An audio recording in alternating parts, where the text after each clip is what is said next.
a gente vai começar, então, a nossa aula. Bate-papo ocultado, vamos conversar então. Bom, em primeiro lugar, vamos falar da aplicação da pena. A aplicação da pena está prevista no artigo 68 do Código Penal. Então, o artigo 68 do Código Penal vai estabelecer para você o critério trifásico de aplicação da pena. Então, artigo 68, critério trifásico de aplicação da pena. Pelo critério trifásico de aplicação da pena, a gente sabe que a primeira fase, o juiz vai ter que levar em consideração a fixação da pena base. Ou seja, o juiz vai analisar as circunstâncias judiciais previstas no artigo 59 do Código Penal. Em segundo lugar, o magistrado ele vai analisar as circunstâncias atenuantes e agravantes. Então, a segunda fase da aplicação da pena vai levar em consideração as circunstâncias atenuantes e agravantes. As circunstâncias agravantes, elas estão no Código Penal nos artigos 61 e 62. As circunstâncias atenuantes, elas estão nos artigos 65 e 66. Então, artigo 61 e 62, artigos 65 e 66. 61 e 62, circunstâncias agravantes. Artigo 65 e 66, a gente tem as circunstâncias atenuantes, tá? Bom, visto isso, a gente vai partir para a análise da terceira fase. Na terceira fase da aplicação da pena, a gente vai ter as causas de diminuição e aumento de pena. O grande desafio quando nós estamos diante da dosimetria da pena é justamente você não ter um bis in idem. O que é o bis in idem? É você levar em consideração a mesma causa mais de uma vez. Então, sempre dá uma leve travadinha, que eu vou dar uma invertida na câmera para você macetear já o seu código. Então, você já vai colocar um macetinho aí do seu código, em que você sublinha onde está em vermelho, você já vem aqui e você sublinha, ó lá, artigo 59, puxa a setinha, número 1. Onde tiver escrito atenuantes, puxa uma setinha 6566. Onde tiver escrito agravantes, 6162. Bota uma setinha envolvendo agravantes e atenuantes. E aí você vai pegar e você vai colocar o número 2, que você está indicando que você está na segunda fase. Por último, causas de diminuição e aumento. Você vai pegar e você vai sublinhar isso e colocar o número 3, tá? Então, primeira coisa que você vai ter que buscar no âmbito da aplicação da pena é justamente evitar a ocorrência do bis in idem. Levar em consideração a mesma causa mais de uma vez. Isso não é permitido, tá? Então, vamos de novo virar a câmera. Eu vou passar mais para vocês. E aí eu vou dar algumas nomenclaturas que o examinador de vocês já utilizou. E quando ele já utilizou essa nomenclatura, quando ele utiliza essa nomenclatura, isso, na verdade, acaba trazendo para você um probleminha, porque você sabe a matéria, mas ele muda o nomezinho, acabou a vida, né? Então, vamos nós. Quando ele fala na fixação da pena base, primeira fase, todos usam fixação da pena base. Mas a segunda fase, ele fala em pena intermediária. Então, olha lá.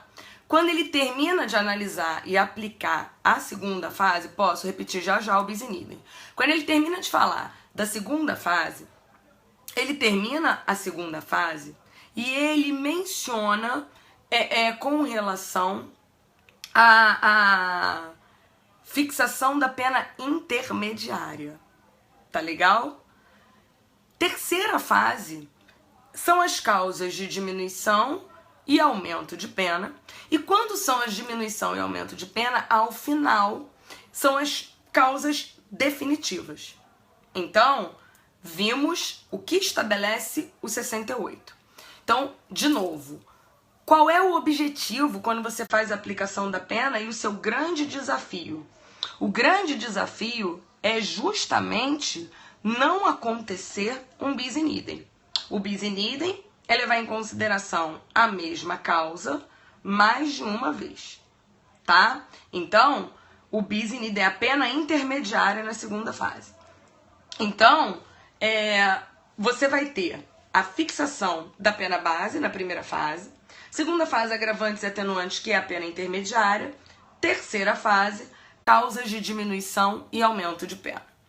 Bom, primeiro passo que você vai ter que fazer, antes de qualquer coisa, diz respeito a você fazer a capitulação delitiva do crime. Então, qualquer coisa que apareça para você, você vai fazer a capitulação. O que é a capitulação? Vamos dizer assim, a escolha do crime. Você está escolhendo o crime que o indivíduo vai ter cometido. Então, quando a gente fala em capitulação delitiva, na capitulação a gente vai ter justamente a escolha do crime. Então, você vai escolher qual o crime em que o agente cometeu. Tá bom? Então, antes de qualquer coisa, você escolheu o crime. Você vai lembrar que o crime possui elementares e possui qualificadoras. O que são elementares? Elementar é tudo aquilo que, se você suprimir do tipo legal, ou a conduta vai deixar de existir como criminosa, ou ela vai deixar de existir, ou vai virar um crime diferente. Então, vamos pegar um exemplo no que diz respeito a uma elementar. Crime do artigo 312, crime que não acontece no Brasil, né? Então, no crime do artigo 312, em que nós temos o delito de peculato, no 312, o legislador no caput fala assim: apropriar-se funcionário público de dinheiro, valor ou qualquer outro bem móvel, público ou particular, de que tenha posse em razão do cargo. Tá? Então, apropriar-se funcionário público de dinheiro, valor ou qualquer outro bem móvel, público ou particular, de que tenha posse em razão do cargo. É isso que estabelece o artigo 312 do Código Penal. Se eu suprimo no 312, primeira parte, a palavra funcionário público, então eu suprimi funcionário público do 312, você vai ter ali na primeira parte o crime de apropriação indébita. Ou seja, significa dizer que funcionário público vem a ser uma elementar do crime de peculato. Tranquilo? O que é uma qualificadora? A qualificadora, ela vai derivar do tipo penal simples. Então, a qualificadora, ela vai vir do tipo penal simples e ela vai formar um crime autônomo. Então, por exemplo, crime de homicídio qualificado. No crime de homicídio qualificado, repara que o homicídio qualificado, ele vem do tipo penal do homicídio simples, então ele deriva do tipo penal simples, mas ele vai criar uma pena maior. Então ele forma um crime autônomo. Escolhi o crime, seja ele na forma simples ou na forma qualificada, isso é o primeiro passo que eu vou fazer na aplicação da pena. O que você precisa se lembrar? Que quando você faz a escolha do crime, ao escolher o crime, você ali não tem ainda nenhuma fase da dosimetria da pena. Por isso que eu comecei falando para vocês assim, o artigo 68 traz as 3 fases. Então, a capitulação delitiva com a escolha de elementares ou qualificadoras não integra o tipo penal, tá? A dosimetria da pena, tá bom? Então, você precisa se lembrar que quando você estiver diante da situação da aplicação da pena, a escolha do crime com elementares e qualificadoras, naquela circunstância, não integra a dosimetria da pena. Foi?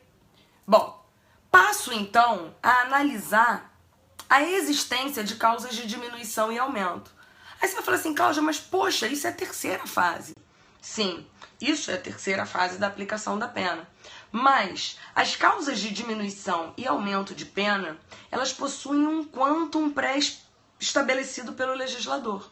Então, elas vão preferir a existência de agravantes e atenuantes e circunstâncias judiciais do artigo 59.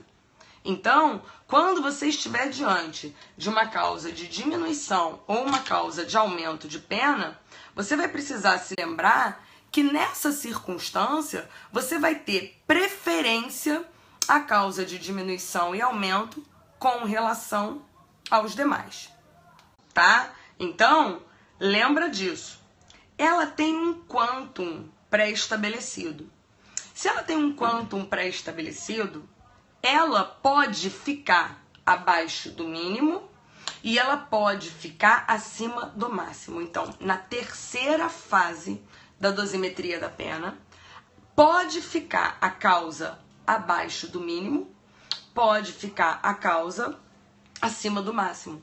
O legislador, na terceira fase, definiu uma quantidade de pena. Então, as causas de aumento e diminuição, elas se dividem em causas gerais e causas especiais. Quando eu vou ter uma... Olha que difícil. Quando eu vou ter uma causa geral de aumento ou diminuição de pena? As causas gerais estão na parte geral do Código Penal. Que difícil. E as causas especiais, elas estão na parte especial do Código Penal. Presta atenção, porque existe uma regra no artigo 68, parágrafo único, que diz o seguinte: quando eu estiver diante de um concurso de causas de diminuição e aumento da parte especial, então, ó questão de múltipla escolha aí. Se houver um concurso de causas de aumento ou diminuição da parte especial, só da parte especial, significa então dizer que nesse caso, nesse concurso de causas da parte geral, da parte especial, eu vou escolher na parte especial as causas que mais aumentem ou mais diminuam. Eu posso escolher uma só. Na parte geral, se eu tiver mais de uma causa de aumento, se eu tiver mais de uma causa de diminuição de pena, eu tenho que levar tudo em consideração. É isso que diz o 68, parágrafo único. Então, presta atenção, porque se tiver mais de uma causa de aumento, mais de uma causa de diminuição da parte especial, o juiz pode escolher qual a causa que mais vai aumentar ou a causa que mais vai diminuir.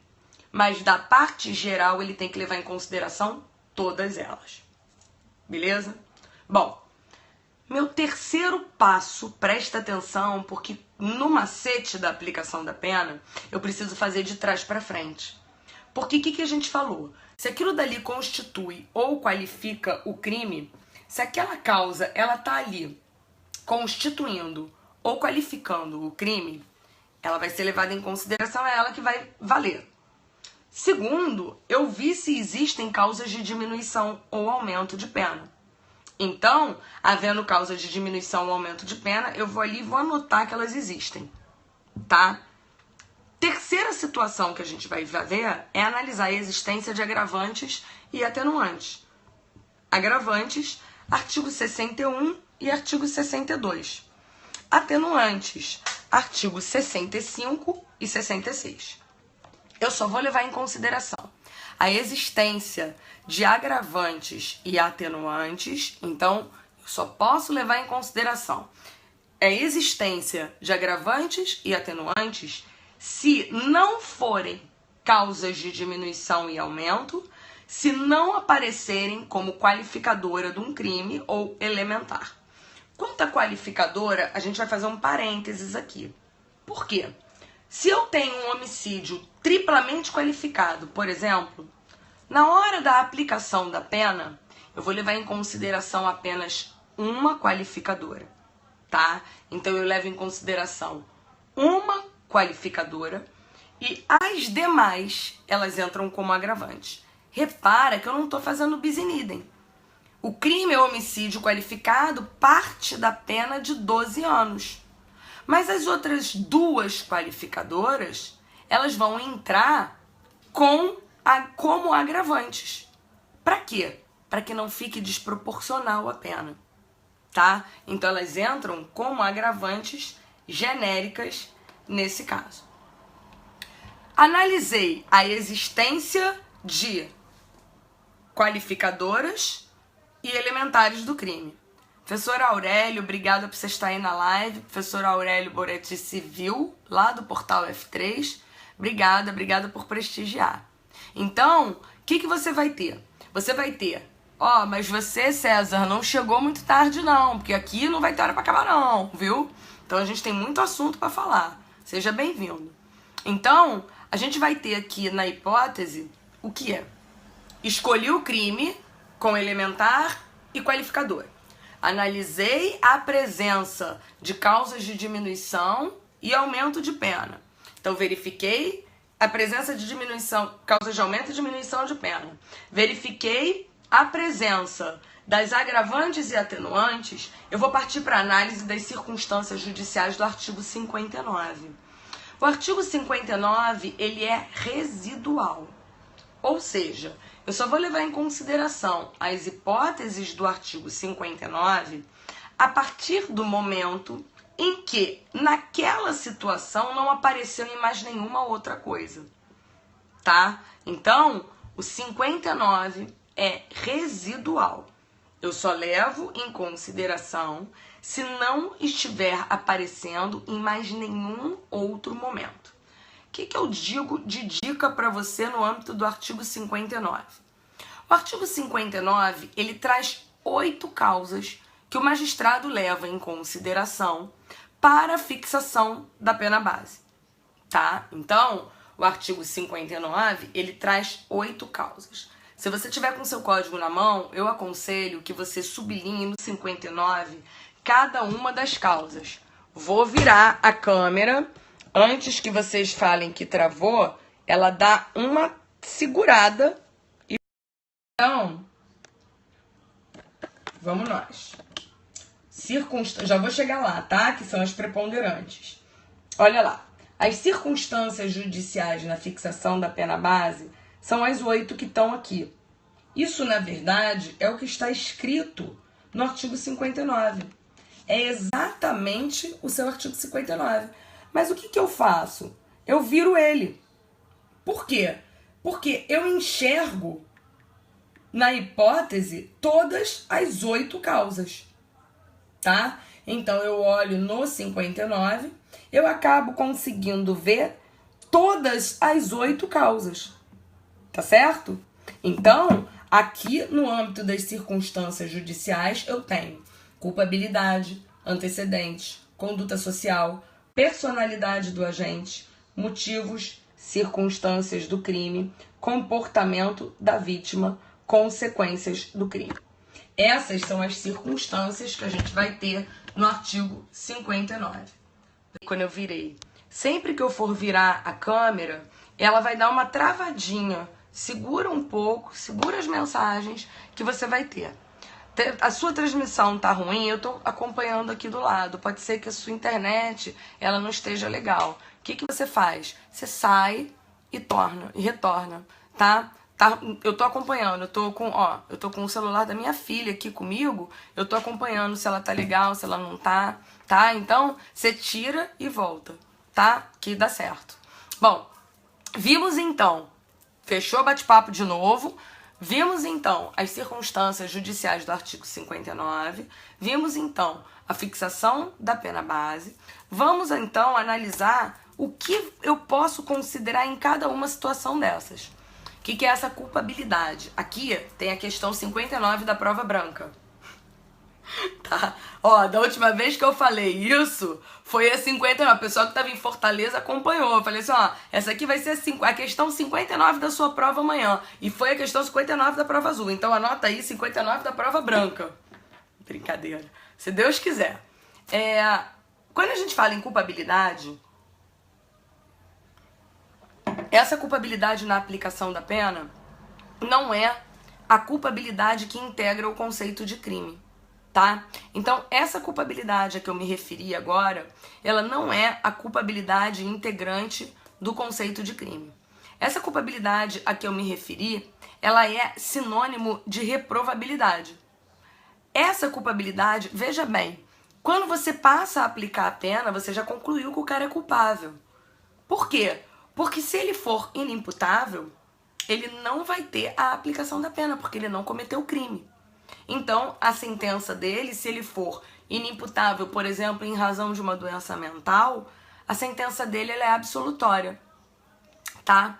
Como você pergunta, Thalita, com relação ao homicídio triplamente qualificado, não é que você esteja... todos falam, mas quando você vai aplicar a pena, você qualifica apenas uma vez. E as outras duas qualificadoras que aparecem lá no 121, parágrafo 2º, elas vão entrar no rol de circunstâncias agravantes, para que a pena não fique desproporcional, tá bom? Vamos prosseguir sem mensagem, tá? Vocês estão bonitinhos aí, comportados, vamos continuar, porque tá bom demais isso aqui. Então, o que é essa culpabilidade do artigo 59? A culpabilidade do artigo 59, ela é então sinônimo de reprovabilidade. É o grau de reprovação que você vai dar à conduta do agente. Isso é a culpabilidade. Tá bom? Então, quando a gente se refere a grau de reprovação, vamos pensar o seguinte. O que é o homicídio? A atirou em B. A deu tiro em B, B morreu. É isso que você espera num crime de homicídio, não é verdade? Agora vamos pensar que, no âmbito do crime de homicídio, aquela pessoa descarregou a arma, esquartejou a vítima e deu pro cachorro comer. Pergunta-se, qual o grau de reprovabilidade maior da conduta? Aquele que deu um tiro e a vítima morreu, ou aquele que descarregou uma arma, esquartejou a vítima e deu pro cachorro comer? Que conduta você acha que acaba sendo pior? Claro que é o segundo caso. Claro que é a segunda situação. Essa, então, é a culpabilidade que o artigo 59 ele leva em consideração. É a reprovabilidade. Fala, professor Kleber Barros, boa noite, obrigada, professor de tributário do portal. Grande professor Kleber Barros, tem vários cursos excelentes no portal. Obrigada por você estar aqui, obrigada por compartilhar com seus seguidores. Então, continuando... Quando nós tratamos aqui nessa situação, quando nós trabalhamos com essa culpabilidade, é reprovabilidade. Obrigada, meu amigo. É reprovabilidade. Antecedente, segura que a gente já vai falar do calo no pé de todo mundo, que é conceito de maus antecedentes, conceito de reincidência, tá? Então... a gente vai ter aqui na hipótese conduta social. Muitas vezes, quem já atuou em vara criminal vai ver que é super comum você analisar, no âmbito da conduta social, é super comum você verificar que às vezes na audiência a defesa não tem o que fazer. O cara foi preso em flagrante, tá no inferno, fez um monte de besteira, não tem solução para ele. O que a defesa faz? A defesa começa a carregar, então... pessoas que moram na vizinhança. O que a defesa quer? A defesa quer jogar circunstâncias judiciais favoráveis para esse cara. Ou seja, quer trazer o 59 no mínimo legal. Essa é a questão quando a gente se refere à conduta social. Quando a gente leva vizinhos daquela pessoa que diz assim, esse cara é legal pra caramba, esse cara ajuda na comunidade, esse cara leva cestas básicas, esse cara, ele é excelente. Ou seja, nesse caso, a conduta social está sendo levada em consideração, está mostrando que ele é uma boa pessoa. Estamos brigando para que a pena se mantenha no mínimo legal. Por quê? Circunstâncias judiciais do 59 favoráveis, digo, pena base no mínimo legal, favorece regime de cumprimento de pena, favorece a análise da possibilidade de substituição da privativa de liberdade pela pena restritiva de direitos, favorece a questão relativa à concessão de sursi. Então a gente tem uma série de situações que são analisadas justamente por quê? Porque nessas hipóteses, a pena base no mínimo legal, pena base no mínimo legal, significa dizer circunstâncias favoráveis e, portanto, ele vai ter a possibilidade de fazer jus a uma série de benefícios. Então, a conduta social é a forma pela qual ele se externa na sociedade. Pois bem, vou fazer um parênteses com relação ao menor infrator. Ou como aqueles que dizem assim, eu sou de menor, não vai acontecer nada comigo. O de menor, quando ele fala que eu sou de menor, esse menor, penalmente inimputável, ele não comete crime. Ele pratica ato infracional, né? A gente sabe que ele pratica ato infracional. Essas crianças aí do Sandro, deixa as crianças com o Sandro Caldeira, é isso aí. Essas crianças que praticam esses atos infracionais dos adolescentes, essa pirralhada aí. Essa pirralhada, coitada, vítima da sociedade. Tô brincando. De qualquer maneira, o menor infrator, aquele que pratica o ato infracional, ele, quando completa 18 anos, ele pode ser o capeta em forma de criança, que ao completar 18 anos, a folha de antecedentes dele é limpa, é gente como a gente, tá? Então, ele passa a ter uma folha de antecedentes linda e maravilhosa, limpinha. Por quê? Porque ali ele ele passa a ter folha de antecedentes criminais. Quando criança, ele praticava crime? Não. Então, ele tinha uma folha de antecedentes limpa. Então, nesse caso, o menor, ele não tem maus antecedentes. Que droga, né? Ele não tem maus antecedentes. Pelo fato dele não ter maus antecedentes, muitos começaram a achar injusto isso. E aí começam a sustentar, então, por ele ter uma má conduta social. Mas isso é papo para uma segunda fase, tá? Quem for fazer penal na segunda fase, vamos junto, que aí a gente faz toda a discussão relativa a isso. Tá legal?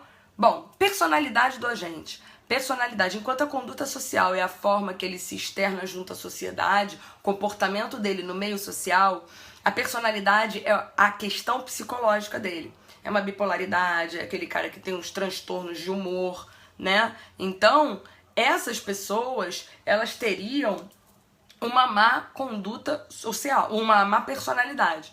É muito difícil, gente, você encontrar quem vai variar no âmbito da personalidade, tá? Não, a gente já vai falar no âmbito dos inquéritos policiais em curso, tá bom? Fala, mestre! Ó, não tem hora pra acabar hoje, tá? Tô igual a você. Já acabei com meu cafezinho aqui, ó. Já detonei meu cafezinho, já fiz tudo que eu podia, tá? E o povo dessa live hoje tá sensacional, bebê, tá sensacional. Dando continuidade aqui. A gente vai ter, então, os motivos do crime, desde que esses motivos, eles não tenham aparecido, presta atenção, naquilo que a gente falou na frente.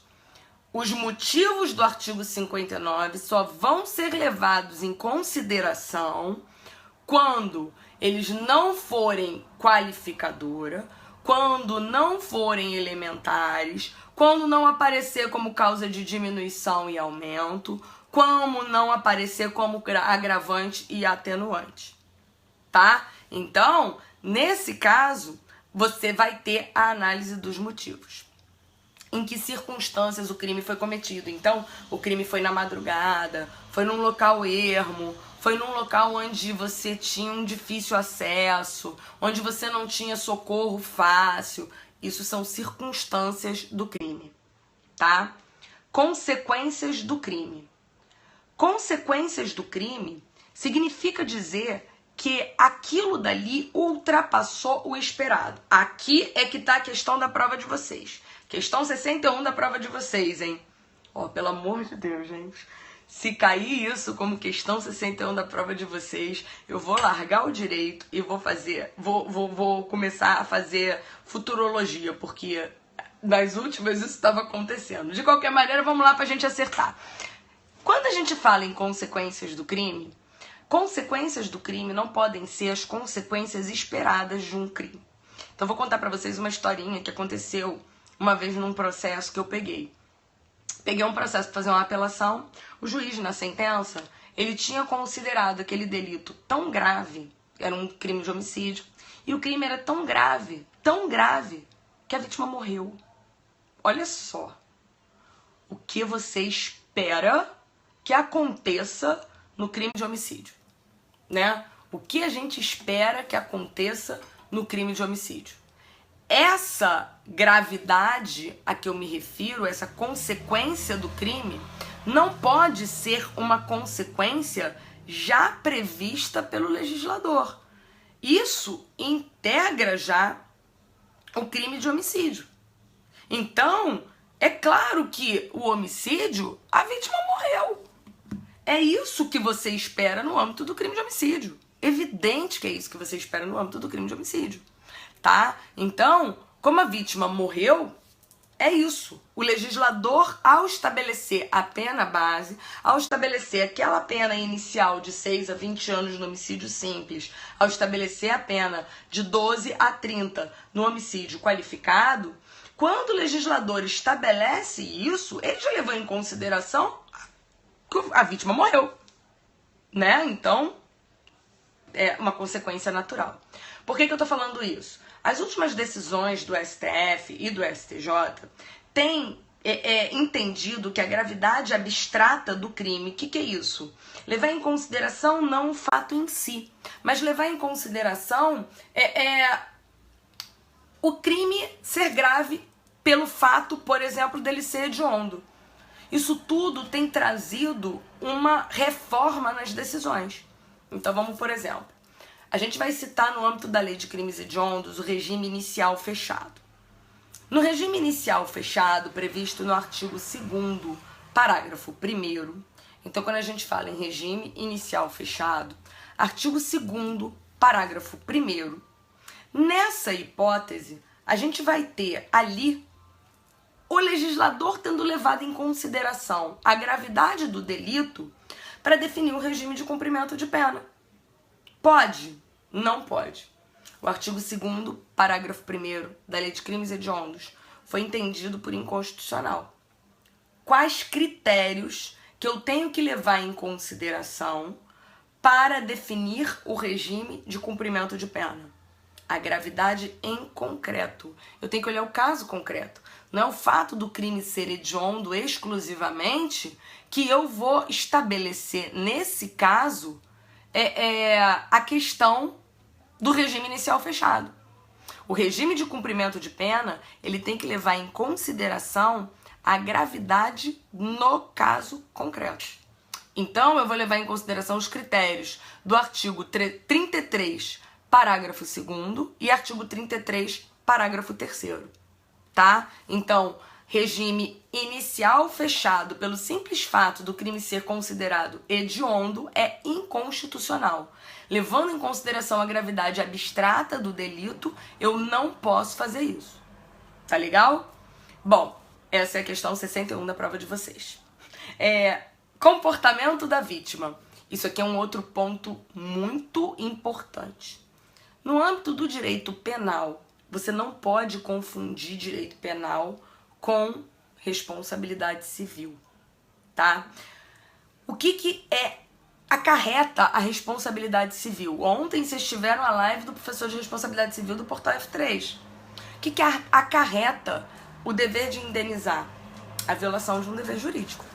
Isso acarreta a questão relativa ao dever de indenizar. Isso é o fundamento da responsabilidade civil.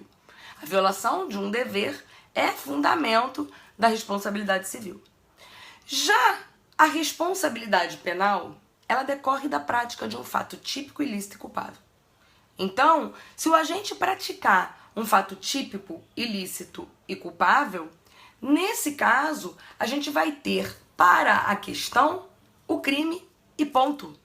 A responsabilidade da vítima, ela é indiferente para estabelecer a existência do crime, porque o crime se constitui pela existência de fato típico, ilícito e culpável. Então você tem que preencher aquele quadrinho do crime, e aí, preenchidos os elementos do crime, nesse caso, a gente vai ter, nessa situação, a análise da responsabilidade penal. E a responsabilidade civil? Se eu tenho uma responsabilidade civil objetiva, quais as excludentes? Fato exclusivo da vítima, fato exclusivo de terceiro, caso fortuito, força maior. Isso é papo do professor Renato Porto, que deu aula ontem de vocês aqui no canal do Amo Direito. Comigo, crime é fato típico, ilícito e culpável. Preenchidos os elementos do fato típico, eu tenho crime. Cláudia, mas e a vítima? Coitadinha. A vítima naquela situação, aquele agente, ele foi passear numa região perigosíssima, a vítima foi passear com um Rolex. Tava pedindo para ser assaltada. Olha só, meu amigo. A vítima andar com um Rolex, ela podia andar banhada a ouro. Que o crime não poderia acontecer. Mas muitas vezes a gente vai ter o comportamento da vítima influenciando o julgador no momento da prática do crime. Então vocês estão lembrados que ano passado houve aquele estupro coletivo. Vocês devem estar lembrados dessa situação. E aí, muitos sustentavam o seguinte: mas ela estava acostumada, ela saia transando com todo mundo, mulher ali, ela fazia isso com a galera. A partir do momento em que eu tenho não, é não. É o não consentimento. Mas ela era mulher fácil, ela ali o tempo inteiro estava aceitando com todo mundo. De repente ela não quis? De repente ela não quis. Mas muitas vezes isso não exclui o crime. É onde eu quero que vocês prestem atenção. O crime, ele acontece. Por quê? Porque houve a prática de um fato típico, ilícito e culpável. O que a gente vai ter no âmbito de uma excludente de responsabilidade penal? A excludente seria se ela consentisse 500 estupros. Que aí eu não teria estupro, ela estaria consentindo atos libidinosos. Ok, consentiu, ela quis. Então, presta atenção. O comportamento da vítima, no momento em que o magistrado ele vai fixar a pena base, ele é importante. Por quê? Porque se a vítima ela consentiu, estava consentindo, mas no momento negou, veja, ali o crime acontece. Mas pode o magistrado levar em consideração isso e falar: o cara não teve sangue de barata. Provocou, e o cara não teve sangue de barata, ele foi lá e estuprou. Ele responde pelo estupro? Responde! Claro que ele responde. Porém, na hipótese de comportamento da vítima, a pena base, ela pode ficar no mínimo legal. Se a vítima tiver colaborado para a prática do crime. É onde eu quero chegar. Tá? Então, isso do comportamento da vítima, eu acho que pode vir a cair uma questão que envolve estupro. E esse estupro coletivo que aconteceu. Se liga no seguinte: se cair uma questão relativa ao estupro coletivo, você vai ter que analisar quem aceitou, se ela consentiu ou se ela não consentiu. Se ela tiver desacordada, apagada, tiver sido totalmente colocada fora de si, e ainda que eu não tenha tido uma penetração, o fato de mexerem nas partes íntimas e contemplarem ela já caracteriza estupro de vulnerável. Se liga, tá? Porque essa questão do estupro de vulnerável já tem um tempinho, que não tá caindo na prova. Então, para cair alguma coisa de crime contra a dignidade sexual, não custa. Quem não assistiu, gabaritando de sábado, que passou, eu falei sobre isso. Já está no site do Portal F3, tá? Só pra gente ficar dando continuidade, pra gente não ficar repetindo. Pois bem, vimos então as circunstâncias do 59, na fixação da pena base. Existem algumas regras importantes que a gente vai ter que levar em consideração, tá? Primeira regra importante que a gente vai ter que se lembrar. Eu tenho que, na primeira fase e na segunda fase, a pena tem que ficar no mínimo e no máximo. Ou seja, a pena não vai poder ficar nem abaixo do mínimo, nem acima do máximo, tá? Então, lembra do seguinte: a pena não vai poder ficar abaixo do mínimo, nem acima do máximo na primeira, nem na segunda fase. Na terceira fase, pode? Pode. Por quê? porque tem o quantum pré-estabelecido pelo legislador, tá? Então, daqui, súmula 231 do STJ, que diz: a incidência de circunstância atenuante não pode conduzir à redução da pena abaixo do mínimo legal, tá? Isso a gente está falando de pena aplicada, pena em concreto, a gente está falando de aplicação da pena, tá bom? Bom, outro ponto que a gente tem súmula 545 do STJ, essa que eu falei, súmula 231. Essa regra que a pena tem que ficar entre a pena mínima e a pena máxima, ela vale para a primeira fase e ela vale para a segunda fase, tá? Então ela vale para a primeira fase da dosimetria e ela vale para a segunda fase da dosimetria, tá? Então eu tenho que respeitar mínimo e máximo tanto na primeira fase da dosimetria da pena quanto na segunda fase da dosimetria da pena. Terceira fase, eu não preciso respeitar isso. Tudo bem? Prosseguindo então, súmula 545 do STJ, tá? Súmula 545 do STJ agora fala da confissão, súmula nova.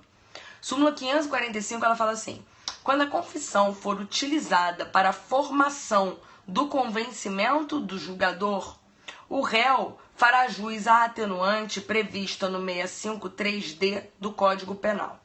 O que é confissão? Primeiro lugar, qualquer forma de confissão. Confissão perante a autoridade é uma circunstância atenuante. Então vamos supor que o cara tenha sido preso em flagrante delito. Não tem como negar. Aí o que ele faz? Confessa. Ah, eu vou confessar. Ele se beneficia da confissão como atenuante? Sim. Claro que sim. O legislador ele está fazendo algum tipo de restrição no que diz respeito à espécie de confissão? Não está fazendo. Se ele não está fazendo nenhum tipo de restrição, nesse caso, está valendo. Então, a confissão, mesmo em caso de flagrante delito, é válida. Segundo lugar, eu tenho a chamada confissão qualificada. O que é uma confissão qualificada? Eu tenho a confissão qualificada quando ele reconhece a prática de fato típico e ilícito. Então ele reconhece que ele praticou um fato típico, mas ele estaria amparado por uma excludente de ilicitude. Caso de condenação, vale? Vale. O que a súmula 545 do STJ está querendo dizer? A súmula 545 diz o seguinte: vamos que o cara tenha confessado na delegacia, chegou em juízo, ele negou. Só que o juiz, quando foi condenar o cara, ele se baseou também para embasar aquela condenação na confissão na delegacia. Nesse caso, se o juiz em algum momento se basear naquela confissão para condenar o cara, essa confissão vai valer como atenuante. Entenderam? Então, presta atenção. O cara chegou na delegacia, confessou a prática do delito. Chegou no interrogatório, negou tudo. Tá? O juiz, na hora de condenar, estava convincente da existência da materialidade do delito, da autoria do delito, foi lá e condenou o cara. Quando ele condenou, além dos outros fundamentos que ele colheu no curso da instrução criminal, ele concluiu que naquela situação o cara confessou o delito. E ele se baseou naquela confissão para condenar. Nesse caso, essa confissão, ela tá valendo? Tá valendo. Ela vai funcionar, sim, como uma circunstância atenuante da pena. É isso que a súmula 545 do STJ vai estabelecer. Tá? Então, nesse caso, a gente vai ter súmula 545 do STJ. Tá bom? Bom, partindo aqui no âmbito só confissão, não, ele não pode condenar só com base em confissão.